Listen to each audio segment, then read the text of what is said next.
Živjo! Danes se bomo naučili imperativ. Imperativ uporabljamo, ko dajemo navodila, pojdi domov. Povabimo nekoga, pridi z mano. Svetujemo, jejte več sadja. Pravila za imperativ, druga oseba ednine, vzamemo osnovo glagola plus spodnje končnice. Brati beri. Pisati piši. Delati delaj.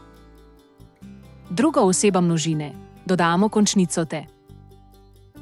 Beri berite. Piši pišite. Delaj delajte. Prva oseba množine, dodamo končnico mo. Pojdi pojdimo. Delaj delajmo.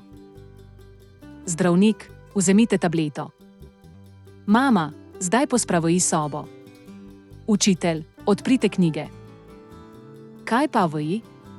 Kaj bi rekli prijatelju, če želite, da pride na obisk? Napišite v komentar. Če vam je bil posnetek všeč, kliknite like in se pridružite kanalu. Ne pozabite se pridružiti naši Facebook skupini.